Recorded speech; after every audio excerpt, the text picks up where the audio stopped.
Good morning, Pilipinas! In the age where information travels faster than lightning, a silent thread of unknown truths spreads across our screens. Today, let's take a look at how misinformation endangers our society and our community. Over the past few months, several fake news has invaded the social media spreading online, from the alleged Mpox lockdown to an influenza lockdown in Metro Manila, including the AI-generated video of a burning truck in Parolo, Manila. These false reports demonstrate how quickly misinformation affects the public trust in real time. Before we continue, let's pause for a quick trivia time about fake news that many still misunderstand. Do you know that fake news is more than just a wrong headline? Well, it refers to a false or misleading information that is presented as real news. Its goal is to trick people into believing something that isn't true, whether for attention, influence, or control. Did you also know that not all of fake news is the same? Well, misinformation is a fake news shared by someone who doesn't know it's false. They think it's true, so they spread it. Meanwhile, disinformation is a fake news shared on purpose, with the intention to mislead or manipulate the public. Now, you know the difference. According to the Social Weather Station, the majority of Filipinos that find it difficult to distinguish fake news is 65%, which is considered as a serious problem that highlights the need for stronger media literacy in the country. This also shows that fake news can spread both unknowingly and intentionally, which is why awareness, caution, and verification is more important. Now, the real question is, how do we spot a fake news? In a time when false story travels faster than the truth, every Filipino must now learn how to verify, analyze, and cross-check before believing and clicking share. First, verify. Always check the sources. Credible news outlets ensure if the information comes from a trusted and legitimate news outlet. Next, analyze. Evaluate the content's tone and style. Look for the context accuracy and signs of exaggerations because sometimes it indicates manipulation or misinformation. Lastly, cross-check. Verify facts against multiple reliable sources and compare to see if the same story is being reported elsewhere. Stay alert, think before you click, and help to stop the spread of fake news. Again, this has been Shanli Gamayan, bringing you the latest news that only truth to stand against misinformation. Hello everyone! Today I'll be sharing something really important about malware. Malware means malicious software or simply harmful programs that can damage our computers or steal our personal information. I choose this topic because I think it's something we should all be aware of, especially since we use the internet every day. There are different types of malware. First, a virus. It attaches to programs and it spreads when we use them. Next is a worm, which spreads automatically across networks, even without us doing anything. Then we have the Trojan, which looks like safe software but secretly harms our computer. Ransomware is another one. It locks your files and asks for money to get them back. And lastly is spyware, which quietly watches what you do online. All of these sound scary, but knowing about them help us stay safe. Now, how can you tell if your computer might have malware? You might see weird pop-ups or ads, your device suddenly becomes slow, or you notice apps you didn't install. Sometimes your system crashes or shows errors out of nowhere. If you ever experience that, it might be a sign that your device needs a quick scan or a clean up. Malware can cause a lot of problems. It can slow down or crash your device, steal passwords or private info, and even lock your files so you can't open them. What's worse, it can spread to other computers and affect more people. I actually experienced my old laptop slowing down before, and later I found out it was a virus. It was really stressful. But don't worry, there are easy ways to prevent malware. First, don't click random links or attachments from unknown people. Second, avoid using pirated software. It's risky and often full of viruses. Third, back up your files regularly just in case something happens. And lastly, always update your system because updates fix security problems. Doing these small things can really make a big difference. So, to sum it up, malware is dangerous, but it's something we can avoid of if we were careful. Let's be smarter online, think before we click, and protect our devices and information. Thanks for listening. Stay safe and virus free. Hello guys, Robin is here to discuss about data breach. First, let us know what is data breach. A data breach is an event that results in confidential, private, protected, or sensitive information being exposed to a person not authorized to access it. Meaning, your confidential data might be taken away from your access by an unauthorized individuals either intentionally or accidentally. So, let's first take a look on this statistic that was provided by Surfshark Global Data Breach Statistics. As you can see, the Philippines places 16th out of 250 countries and territories with a total of 302,443 breach accounts in the second quarter of the year 2025. Latest data from Surfshark Data Breach Statistics showed this was higher by 32.7% from the first 3 months of the year. Among its peers in the East and Southeast Asia region, the Philippines was the third most breached country or territory during the period. As per reading this statement from Surfshark, this proves that the security of our data informations are not safe and many of our netizens are not aware on how they will protect and secure their data background and information.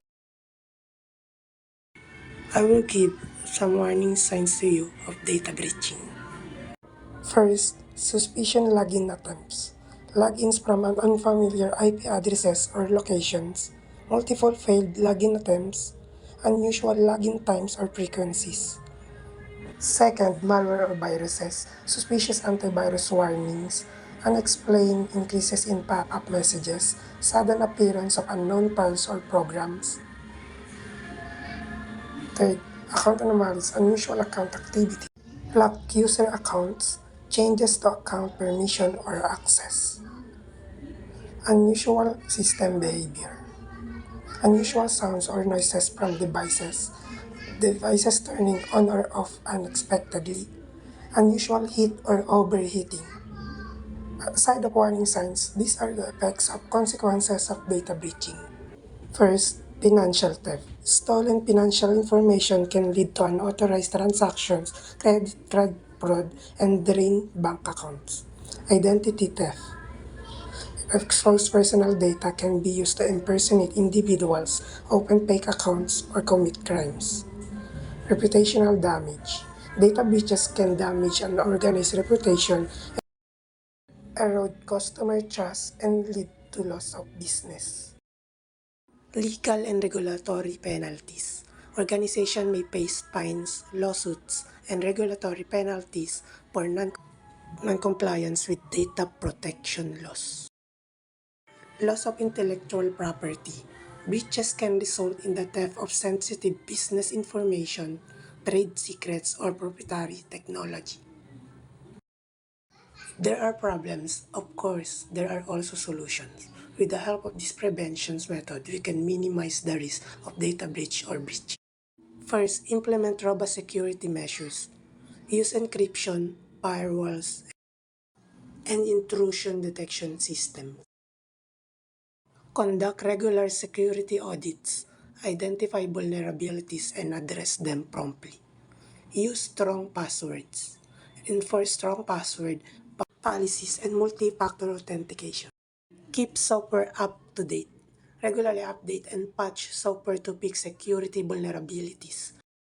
And last, monitor for suspicious activity. Use threat detection tools to identify potential breaches. Hello everyone, I'm April and I'm here to talk about phishing. Phishing is when scammers pretend to be someone you trust, like your bank, a delivery service, or even a government office, just to steal your personal information. They usually send fake emails or text messages that looks real. Most of the time, they'll ask you to click a link, open a file, or give your personal details. Phishing tactics are evolving. Scammers are becoming more sophisticated in their tactics, using AI-generated emails and deepfake technology to make their scams more convincing. Spear phishing. This type of phishing targets specific individuals or groups, often using personalized information to make the scam more believable. Smishing and vishing. These are phishing scams that use SMS or voice calls to trick victims into revealing sensitive information. There are some easy signs to spot phishing. First, check the email address. If it looks suspicious or unfamiliar, that's a red flag. Second, look out for urgent messages like your account will be locked or click here to fix this now. Third, never give your password or personal info through email or text. And lastly, don't click random links or attachments. Those could lead to fake websites or malware. To protect yourself, always double check the sender. Don't rush to click. Use strong passwords and turn on two-factor authentication if possible. Phishing looks real, but it's fake. If you take a moment to think before you click, you can easily avoid being a victim.